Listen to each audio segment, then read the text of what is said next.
Bueno, hoy vamos a estudiar los primeros versículos de la carta de Pablo a los romanos. El capítulo 1 de los versículos 1 hasta el versículo 7.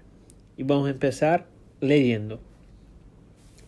Así dice: Pablo, siervo de Jesucristo, llamado a ser apóstol, apartado para el evangelio de Dios, que él había prometido antes por sus profetas en las santas escrituras, acerca de su Hijo, nuestro Señor Jesucristo, que era del linaje de David, según la carne, que fue declarado Hijo de Dios con poder, según el Espíritu de santidad, por la resurrección de los muertos, y por quien recibimos la gracia y el apostolado, para la obediencia a la fe en todas las naciones por amor de su nombre, entre las cuales estáis también vosotros, llamados a ser de Jesucristo.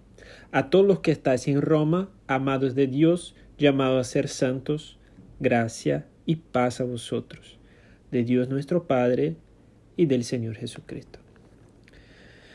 Bueno, el mensaje de la iglesia cristiana es la salvación de los pecadores a través del creer, o sea, de la fe en Jesús.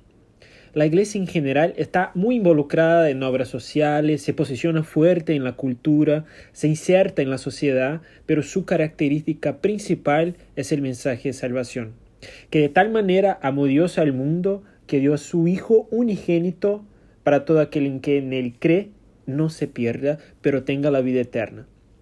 La iglesia siempre ha tenido que cuidar de mantener este mensaje, este evangelio, en forma pura. Mismo en el primer siglo surgieron falsas distorsiones de este mensaje. En los días que Pablo estaba escribiendo eso, estaban los judaizantes que decían que las buenas noticias eran estas: crean en Cristo, pero obedezcan la ley de Moisés y las costumbres. Con eso tiene la salvación. Sin embargo, esto era una distorsión del mensaje porque esto no es gracia. Ahí también en el tiempo de Pablo estaban los libertinos, que decían que Cristo nos salva de nuestros pecados y esto es maravilloso, y de verdad esto es maravilloso. Pero la distorsión viene cuando dicen: ahora podemos pecar a gusto y voluntad porque Él nos perdonará. Y esto también es una distorsión que Pablo incluso hablará en Romanos en algunos capítulos adelante. En el siglo II aparece el gnosticismo, que fue un intento de mezclar la fe cristiana con la filosofía griega, el pensamiento helénico, y fue una batalla que se prolongó desde el siglo II hasta el siglo IV a través de la exposición del evangelio verdadero. Esta batalla fue vencida. Y entonces pasó una cosa muy importante en la historia de la iglesia. La iglesia se institucionalizó. Se convirtió en una gran institución encabezada por un papa infalible. Y durante la época medieval entraron doctrinas muy extrañas, como por ejemplo el culto a los santos, la veneración a María, el purgatorio. Nuevamente volvió el pensamiento que la salvación viene a través de las obras junto con la fe en Cristo, pero principalmente por las obras. Y todas estas son doctrinas, entre otras, que están distorsionadas. Y entonces todo eso fue, podemos decir, superado, ¿no?, por la reforma protestante. ¿Y qué pasó entonces? Otra vez vinieron distorsiones. Empezó el liberalismo teológico, que comenzó en la Inglaterra, pasó por Alemania, yendo a los Estados Unidos, llegando a Sudamérica, que decía que la Biblia está llena de errores, que vivimos en la era de la razón, que Dios ya no existe, que la ciencia lo ha probado sobre eso, y que en realidad Jesucristo fue un profeta, un gran maestro, y que fueron los discípulos quienes inventaron la historia de la cruz y de la resurrección. Y así otra vez la iglesia nuevamente tuvo que luchar contra esta falsa enseñanza, de manera que hoy como movimiento el liberalismo prácticamente ya no existe. No es que no existe, sino que hay muy pocas personas que creen eso. Pero ahora nosotros enfrentamos una nueva distorsión. Hay principalmente dos distorsiones, que es la teología de la prosperidad y la teología de la prosperidad emocional, también conocida como la teología coach, donde el evangelio es lo que te hace sentir bien contigo mismo, que te da el carro del año, una buena familia y buenos sentimientos. Y nuevamente debemos luchar por el verdadero evangelio. Ante tantas distorsiones, todo lo que pasó en la historia, eso que comentamos acá, son algunos puntos. Debemos volver a la Biblia y preguntar, ¿cuál es el verdadero evangelio? ¿Lo estoy viviendo o estoy viviendo una distorsión? Hoy vamos a ver el texto de saludo de Pablo en su carta a los romanos.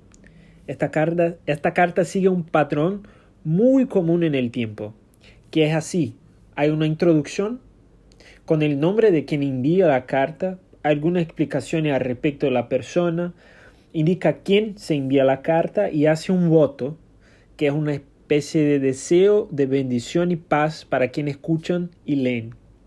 Sin embargo, Pablo hace eso en 7 versículos y hace una de las más grandes introducciones en comparación con sus otras cartas. Además de presentarse, muestra también sus credenciales, afirmando ser el apóstol de Cristo. Luego se demora, a modo de saludo, explicando cuál es el evangelio que dice que predica. Y se dirige a los romanos, que son los espectadores, diciendo que son amados por Dios. ¿Y por qué Pablo envía esta carta? Pablo tenía el deseo de viajar a Roma, pero como nosotros escuchamos en la introducción a la carta a los romanos, él no fundó la iglesia en Roma. Entonces no lo conocían personalmente, pero la fama de Pablo ya existía en esta comunidad de fe. Y Pablo insiste en presentarse porque sabe que posiblemente hubo rumores sobre él, que él era un mercenario, que plantaba iglesia y predicaba el evangelio para beneficio propio, que era un apóstata del judaísmo que predicaba contra la ley de Moisés y cosas del tipo. Pablo quería que la iglesia en Roma lo aceptara también como misionero, porque sabemos que Pablo tenía el deseo de predicar el evangelio en España en su nuevo viaje misionero. Y si nosotros tenemos la curiosidad y vamos al mapa, vemos que la iglesia en Roma está en el medio término de donde estaba Pablo, que estaba ahí de alrededor de Corinto, hasta España. Entonces sería una base muy importante para este viaje misionero. Entonces Pablo escribe para presentarse y presentar este evangelio que predica. Y lo hace anticipando varios problemas que podrían surgir, muchas dudas que podrían surgir. Pablo ya habla en el comienzo, en el saludo. Pero eso es una introducción, por eso es una introducción muy completa. Romano es una carta con un contenido misionero. Pablo pretende visitar a Roma y tenerla como base para la expansión del reino de Dios. Por eso en esta introducción que hace Pablo en los primeros 7 versículos, él dice quién es él. Y el fin de hacerlo es para mostrar que no es un mercenario. Otra cosa que pasa es que el evangelio que predica Pablo, el contenido y de quienes recibió, Pablo dice a los romanos. Pablo establece una relación entre el evangelio y el Antiguo Testamento. Muestra a los romanos, o sea, en este caso los gentiles, que ellos son parte de este evangelio. Ellos también son escogidos de Dios para llevar este mensaje, no solo a la nación de Israel, sino que a todo el mundo. Y esta exposición inicial nos dará la respuesta: ¿qué es el evangelio? Por eso este mensaje tiene el nombre el verdadero evangelio. Y vamos ahora al primer versículo. En el primer versículo, Pablo dice de quién es el evangelio. Y el primer versículo es así: Pablo, siervo de Jesucristo, llamado a ser apóstol, apartado para el Evangelio de Dios. Romanos 1:1. Pero vamos al comienzo. ¿Cuál era su nombre? Pablo se presenta como Pablo, pero nosotros sabemos por la historia que él también llamaba Saulo. Y acá es una cosa muy interesante porque muchas veces creemos que el verdadero nombre de Pablo es Saulo, pero Pablo es el nombre que él puso porque ganó un nuevo nombre del Señor. Pero la verdad es que los dos eran su nombre. Saulo era el nombre que tenía el significado de la religión y la raza. Pablo era el nombre por la ciudadanía romana que él tenía. Él tenía ambos los nombres y no le fue añadido como una nueva identidad como muchos creemos. Son como nuestros hermanos que en general viven en el oriente y que muchas veces tienen el nombre en español, pero también tienen el nombre en japonés, por ejemplo, en coreano. Así era con Pablo, que también era Saulo. Además de presentar su nombre, Pablo presenta 3 credenciales que tienen que ver con el Evangelio de Dios. El comienzo, él dice, Pablo, siervo. En el griego, la palabra siervo es doulos, que también es traducido como esclavo. Pablo aquí indicaba su devoción y sumisión a Cristo. Y los romanos lo entendieron muy bien. Había millones de esclavos en el Imperio Romano. Cerca de 30% de la población era esclava. Los esclavos no eran sus propios dueños y dependían totalmente de su amo. Pablo habla a una comunidad donde un verdadero romano nunca se llamaría esclavo, porque ellos eran muy altivos, eran los gobernantes del mundo. Pero Pablo no tiene miedo de presentarse de esta manera. Y más, es como si los estuviera incentivando a decir, somos también siervos, somos también esclavos. Y Pablo sabe que eso es chocante. Al hacerlo, él establece que su Señor es Cristo, su dueño es Cristo, de quien debemos ser siervos, como él dice más adelante. Aquí Pablo se pone al mismo nivel de todos los que sirven a Cristo. Pablo dice también que es llamado a ser apóstol. Ya en el ser apóstol hay una cierta prioridad. No es como el siervo que Pablo se pone al nivel de todos los siervos. Pues ni todos eran apóstoles. Y el gran punto es que no fue él quien se llamó, sino que él fue llamado a ser apóstol. Apóstol es el nombre que se da a alguien que fue enviado con la autoridad de representar a alguien en un negocio. O sea, apóstol no fue un nombre que Cristo inventó, sino que ya existía y que era justamente el nombre que se daba a alguien que fue enviado con la autoridad de representar a otro alguien en un negocio. Cristo tuvo sus apóstoles, personas especiales y únicas en la historia, a quienes Dios levantó para ser sus representantes iniciales. Y Pablo dice que él era uno de ellos. Pero no fue él quien se declaró así. Fue Dios mismo quien lo llamó. Y sin duda estaba, en el momento de decir eso, estaba se acordando de la misión que estaba haciendo en Damasco antes de convertirse. Este llamado, cuando dice, Pablo estaba recordando muy probablemente de la misión que estaba haciendo en Damasco, que era de arrestar y matar cristianos. ¿Te recuerda la historia? Está en Hechos 9. Y allí Pablo se postró ante Cristo y recibió el llamado de Dios para predicar el Evangelio, para poner los cimientos de la iglesia. Pero vea que antes de ser apóstol, Pablo era un siervo. Un siervo. Y él dice también que fue apartado para el Evangelio de Dios. Es decir, apartado para predicar el Evangelio de Dios.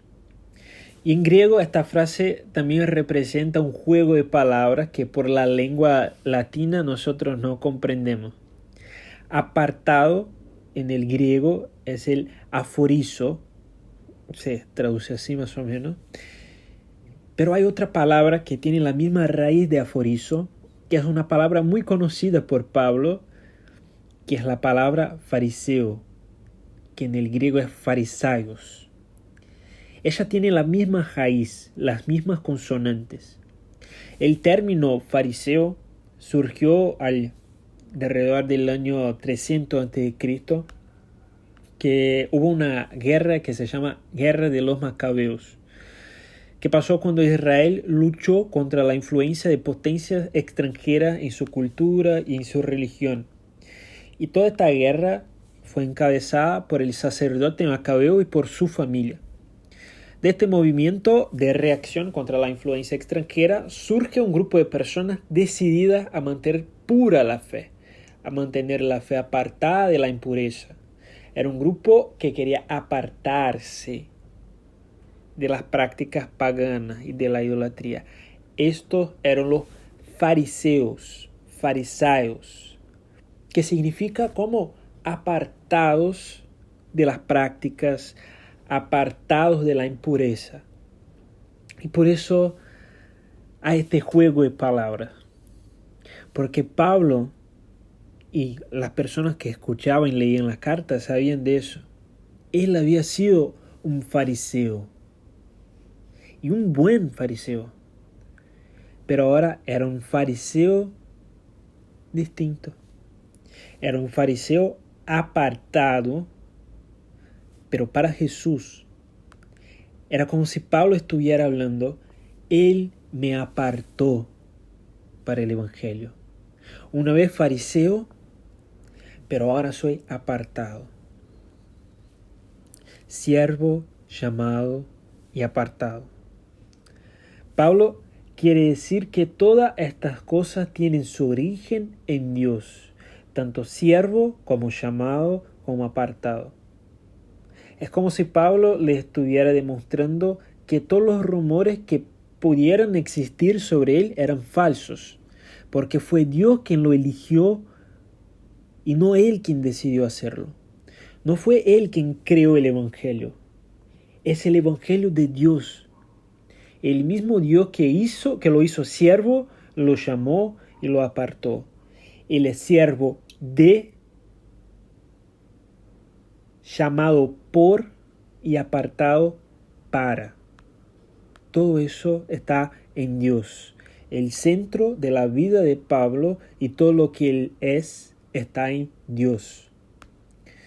Y lo primero que entendemos es que el Evangelio no es de origen humano, él viene de Dios. Pablo era un siervo, era llamado y era apartado. Y todo eso venía de Dios, porque Dios hizo todo eso con él. Lo segundo que Pablo dice está en el versículo siguiente, que dice que él había prometido antes por sus profetas en las Santas Escrituras. ¿Qué él había prometido? El Evangelio. Este Evangelio consiste en una promesa que Dios ha hecho. Y aquí tenemos la importancia del Antiguo Testamento. Acá está la importancia de cosas que muchas veces no ponemos atención, como los pactos de Dios en el Antiguo Testamento. En el Antiguo Testamento vemos a Dios haciendo varias promesas a su pueblo. Y acá vamos a decir algunas. Por ejemplo, en el comienzo, Génesis 3:15, vemos la primera de ellas. Después que el hombre pecó, Dios está entregando el juicio al hombre, a la mujer y a la serpiente. Y él dice a la serpiente, dice así: y pondré enemistad entre ti y la mujer, y entre tu simiente y la simiente suya. Esta te herirá en la cabeza y tú le herirás el calcañar. Esto era una promesa para el descendiente de esta mujer que un día iba a vencer esta serpiente. Luego se repite la promesa cuando se le llama a Abraham y dice que en tu descendencia serán benditas todas las naciones. Esta era una promesa también. Y luego cuando Dios da la ley, Pone en ella las leyes concernientes a los sacrificios de animales y dice, en otras palabras, cuando el israelita peca, debe haber el sacrificio de un animal, y viendo esta sangre, lo perdonaré. También es una promesa que tenía como referencia a la sangre de alguien que vendría el futuro. Después los profetas vinieron y comenzaron a anunciar las buenas nuevas de que un día Dios perdonaría los pecados del pueblo, como en Isaías 53, el siervo sofredor, como en el nuevo pacto que profetizó Ezequiel, o el derramamiento prometido por Joel. El evangelio que Pablo predica no es algo que él inventó, simplemente está anunciando que el cumplimiento de todo lo que está escrito está en Cristo. No es casualidad, es Cristo. En el Antiguo Testamento tenemos promesas y en el Nuevo Testamento tenemos su cumplimiento. Y por eso leemos nuevamente el versículo 2 que dice que fue llamado para el evangelio de Dios que él había prometido antes por sus profetas en las Santas Escrituras. Pablo ve el Antiguo Testamento como el registro de estas promesas, por lo que es un error despreciar el Antiguo Testamento. Por lo general, solo nos apegamos al Nuevo Testamento, quizás por la facilidad de lectura, que es verdad, o quizás porque solo queremos hablar de lo que nos gusta, de lo que es más fácil. Vemos el amor en el Evangelio de Juan, miramos el poder y la soberanía de Dios en Apocalipsis, miramos la coherencia en las cartas de Pablo. Sin embargo, mientras eso, el Antiguo Testamento dejamos de lado. Cuando hay alguien que dice que gusta leer el Antiguo Testamento, suele ser muchas veces Salmos o Proverbios. Y muchas veces suele ser Salmo 23. ¿Y qué razón nos lleva a hacer eso? Las Sagradas Escrituras son el registro de la promesa, son inspiración divina. Pablo dice que la credibilidad del Evangelio radica en la antigüedad, en las promesas hechas. Cristo solo es Cristo porque fue prometido y declarado en la palabra. Esto es muy fuerte, esto es muy importante.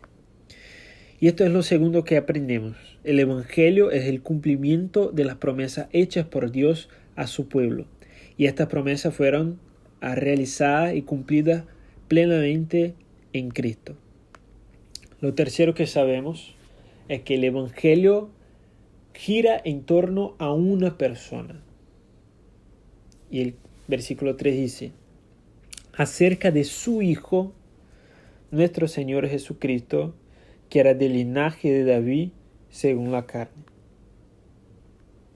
El Evangelio es una buena noticia acerca de una persona. No se trata de prosperidad, no se trata de emociones, no se trata de tu sentir, de mi sentir. El Evangelio es la noticia de una persona, Cristo. Él es el centro del Evangelio y debe ser el centro de la predicación cristiana. Las promesas del Antiguo Testamento estaban en la relación a Él. Cuando en tu predicación te apartas de Cristo, deja de predicar el Evangelio. Cuando para llamar la atención del oyente habla de tus sentimientos o de cómo te sientes, ya no predica la razón del Evangelio. Cristo es el objeto y centro de nuestra fe. Y esto no debe sorprendernos. Si miramos bien, Pablo habla de Jesús en este versículo y en el próximo, cuanto a su humanidad, y esto hace en el versículo 3, y su divinidad en el versículo 4.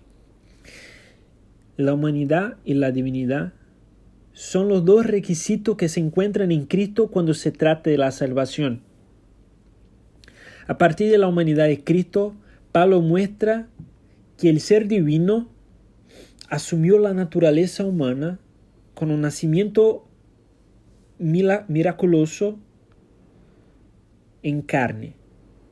En David, Dios confirmó la promesa que vendría aquel que gobernaría el pueblo. Jesús nació con derecho al trono de Israel, porque era el descendiente esperado de David, con derecho al trono del universo. Nació cumpliendo todas las promesas de humanidad. Eso podemos leer otra vez el versículo que dice acerca de su Hijo nuestro Señor, que era del linaje de David según la carne. Ahí está la humanidad de Cristo. Pero estaba más allá de un judío con sangre real. Él era el Hijo de Dios. A medida que vamos al versículo 4, nosotros vemos que fue declarado Hijo de Dios con poder, según el Espíritu de Santidad, por la resurrección entre los muertos. Nombrado, declarado Hijo de Dios con poder. No solo Hijo de Dios, sino que Hijo de Dios con poder, poseedor de todo el poder. Es aquel que asciende al cielo y está a la diestra del trono de Dios. ¿Y por qué poder? Pablo declara que esto sucedió según el Espíritu de Santidad. ¿Y qué significa? ¿Qué espíritu es este? En general hay siempre dos interpretaciones. Una es que Pablo se refiere al Espíritu Santo, pero cuando Pablo quiere hablar del Espíritu Santo, en todas las cartas él dice Espíritu Santo, lo cual no sucede aquí. Cuando Pablo dice el Espíritu de Santidad, Pablo estaba hablando que este Espíritu de Santidad fue revelado en Cristo porque Él nunca pecó. Este Espíritu le fue otorgado a través de la resurrección de entre los muertos. Vea cómo está el versículo. Según el Espíritu de Santidad, por la resurrección de entre los muertos. Tanto el Espíritu de Santidad, Cristo nunca pecó, como la resurrección de entre los muertos son la prueba de la figura de Jesús como el Hijo de Dios con poder. Todo el diseño del Evangelio y de Cristo como Dios está ahí. ¿Alguna vez te has preguntado qué pasaría si Cristo no hubiera resucitado? ¿Habría sido simplemente otro judío rebelde, enojado? Sin la resurrección seríamos los más dignos de conmiseración de todos los hombres, pues no tendríamos la esperanza en la vida eterna que tanto predicamos.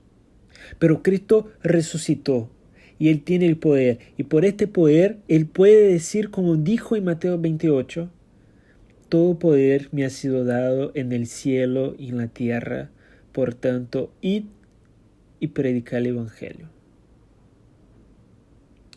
El Evangelio se trata de una persona. Y Pablo termina el versículo declarando, a saber, Jesucristo. El centro del Evangelio es nuestro Señor, de quien nosotros somos esclavos. Primero, el Evangelio es de Dios. Segundo, el Evangelio fue prometido en el Antiguo Testamento. Tercero, el Evangelio se trata de una sola persona, verdadero hombre y verdadero Dios. Y ahí vamos a la cuarta parte. El Evangelio debe ser creído y obedecido por todos. Y ahí vamos al versículo 5. Y por quien recibimos la gracia y el apostolado para la obediencia a la fe en todas las naciones por amor de su nombre. Vamos a leer el 4 y después el 5. Que fue declarado Hijo de Dios con poder, según el Espíritu de Santidad, por la resurrección de los muertos. Versículo 5. Y por quien, o sea, por Cristo, por este Hijo de Dios con poder, por quien recibimos la gracia y el apostolado para la obediencia a la fe en todas las naciones por amor de su nombre. Dijimos en la introducción que habían dos tipos de personas ahí en este tiempo, que eran los judíos y los no judíos, que eran los gentiles, o sea, los también conocidos como de las naciones. Pablo dice que cuando Cristo lo llamó para ser mensajero entre las naciones. Pablo era el encargado de llevar el mensaje de salvación a las naciones, de proclamar el perdón de los pecados a través de la obediencia a la fe. Que no solo los judíos, sino también los no judíos necesitaban escuchar. Y el término es cuidadoso. obediencia a la fe. Es decir, obediencia por la fe. ¿Y la fe en quién? En Cristo. Estudiaremos en el desarrollo de Romanos que la fe predicada no es solo la creencia que Cristo es el Hijo de Dios con poder, como aquí estamos hablando, sino que la verdadera fe predicada es la que demuestra en obediencia, es la que se demuestra en sumisión, en servidumbre, en esclavitud completa a este maravilloso Señor, porque no hay otro camino sino Cristo. Es una inclinación, un compromiso de nuestro corazón, obediencia que procede de la fe. Pablo declara que fue llamado por Cristo por amor a su nombre y a esta obediencia. El deseo de Dios es que por amor a Cristo el Evangelio sea predicado a todas las naciones. Por amor de su nombre, como dice Pablo, tiene el mismo significado de por amor dar a conocer tu nombre, dar a conocer tu carácter. Esta es la fuerza del nombre. Por último, tenemos los dos últimos versículos. Es por el Evangelio que Dios nos llama a su gloria. Finalmente, Pablo se dirige a los destinatarios de la carta. Después de todo eso, Pablo habla con ellos. Y él dice, entre las cuales estáis también vosotros llamados a ser de Jesucristo. Pero es muy importante, vamos a leer el final del versículo 5. Para la obediencia a la fe en todas las naciones por amor de su nombre. Y entonces viene el versículo 6. Entre las cuales naciones también estáis vosotros, llamados a ser de Jesucristo. Este llamado debe interpretarse de la misma manera que el llamado de Pablo en el versículo 1.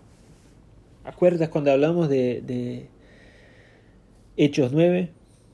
¿Acuerdan cómo sucedió eso? Cuando Cristo se encontró con Pablo, fue alguna cosa del tipo como Cristo llegando a Pablo y hablando, buenas noches, buenos días, ¿cómo está? Y Pablo, bueno, estoy yendo, caminando. Y Cristo dijo como, uy, qué bueno, déjame decirte, vea, soy Jesús. Y bueno, estaba acá pasando y vine a invitarte a ser mi discípulo, pero no sé si ¿quiere? Pablo podría decir, no, Dios, no quiero. Y Cristo iba a decir, no, está bien, tranquilo. Tiene el derecho de negarte, no, tienes el libre albedrío para decir que no quiere. Pero cuando nosotros vamos al texto de Hechos 9, miramos que no fue así que sucedió. De ninguna manera. Pablo se refiere al llamado soberano de Dios. Y entonces vamos a leer Hechos 9, de los versículos 3 hasta el versículo 6, que vemos lo que pasó de verdad. No esta charla terrible que comenté acá.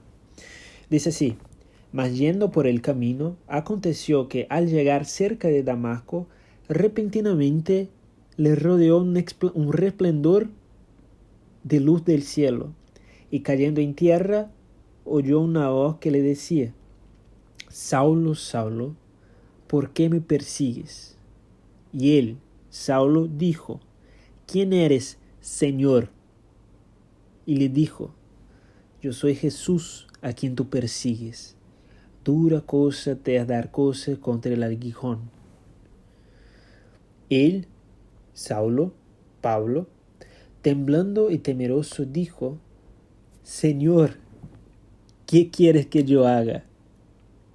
Y el Señor le dijo, levántate y entra en la ciudad, y se te dirá lo que debes hacer. Mi pregunta es, ¿qué Pablo hizo cuando el Señor le dijo, levántate y entra en la ciudad? Pablo levantó y entró en la ciudad. Los romanos fueron llamados a ser de Cristo. Y esto no es una invitación. Si fuera una invitación que se puede rechazar, ¿sabe cuántos creyentes habrían? Simplemente 0 creyentes. El llamado aquí es una compulsión en el corazón del pecador. Es irresistible. Si sos cristiano, fuiste llamado así. Dios atrae al pecador con cuerdas de amor y con el poder del Espíritu Santo. Y si no fuera por eso, nadie sería creyente y tú no estarías aquí hoy escuchando. Cuando soy llamado a ser de Jesucristo, soy llamado a ser esclavo, soy llamado a ser siervo, soy llamado a obedecer por la fe. Y esta es la característica del esclavo, él obedece. Es Dios quien llama y nosotros vamos y obedecemos. Y el versículo 7 llega. A todos los que están en Roma, amados de Dios, llamados a ser santos, gracia y paz a vosotros, de Dios, nuestro Padre, y del Señor Jesucristo. De tal manera amó Dios al mundo, ¿no? Conocemos este. Y esta es una verdad. Pero a los que llama, los ama con un amor especial. La palabra dice que para los que son llamados, todo coopera para el bien. Que a los llamados de Dios, Él no da una tentación que sea insoportable. Él ama de una manera especial a los que llama. Los creyentes no son amados por Dios de la misma manera que el mundo es amado por Dios, porque nosotros somos amados con redención. Y la pregunta es, ¿por qué? ¿Es por nuestro mérito? ¿Es porque somos amables? No. De ninguna manera. Si Dios me ama, es por su acción única y exclusiva. Si Dios lo ama, es por una acción única, por una única y exclusiva acción de su misericordia. ¿Lo entiendes? Podríamos no ser llamados por Dios. No solo podríamos, sino que deberíamos ser condenados por la rebelión de nuestros corazones.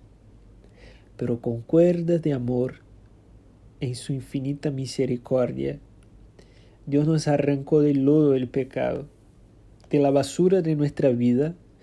Como cerdos, nos cambia en hijos, cambia nuestra vestidura inmunda, lávanos con la sangre de Cristo, justifica a nosotros, nos ama y nos llama a la santidad. Nos llama a la santidad. No es un amor permisivo. Dios llama a la obediencia, al servicio, a la obediencia por la fe. No viva de cualquier modo. Viva como un santo. No diga, es que soy así. Vete a la palabra y pregunte a la palabra cómo debe ser. Este es el Evangelio. Esta es la buena noticia. Dios ha cumplido la promesa por medio de Cristo y mediante la predicación de la palabra está convocando a su pueblo, remiendo a los elegidos para la eternidad. Pablo dice, y me gustaría tardar más en eso, pero por el tiempo ya no podemos, gracia y paz de Dios. Esta es la gracia que nos trae la paz con Dios. Es imposible comprender esta paz que dice Pablo sin el conocimiento y la revelación del Evangelio. Es gracia y paz de Dios. No es paz por la ausencia de conflictos, como una vida tranquila, con una buena familia, buenos amigos y pocos enemigos. Es paz de Dios. Es una paz por la ausencia de la condenación por la ira de Dios. Y esto es una paz que nadie puede darnos sino Cristo. Y Él dice, gracia y paz de Dios nuestro Padre y del Señor Jesucristo. Pablo termina el saludo poniendo al Hijo con el Padre, atribuyendo divinidad a Cristo y otra vez llamándolo de Señor. Para terminar, vamos a resumir lo que hemos escuchado. Primero, el Evangelio es una buena noticia que viene de Dios. No tiene su origen en el pensamiento humano. Segundo, el Evangelio fue anticipado hace mucho tiempo a través de escritos antiguos. Por lo tanto, no es invención de los cristianos, está en armonía con todo lo que fue escrito. Tercero, Dios suscitó un pueblo a los que llamó apóstoles, para que fueran los mensajeros iniciales, así como levantó profetas en el Antiguo Testamento, que ya no lo tenemos, también levantó apóstoles. Por eso hoy también ya no tenemos apóstoles.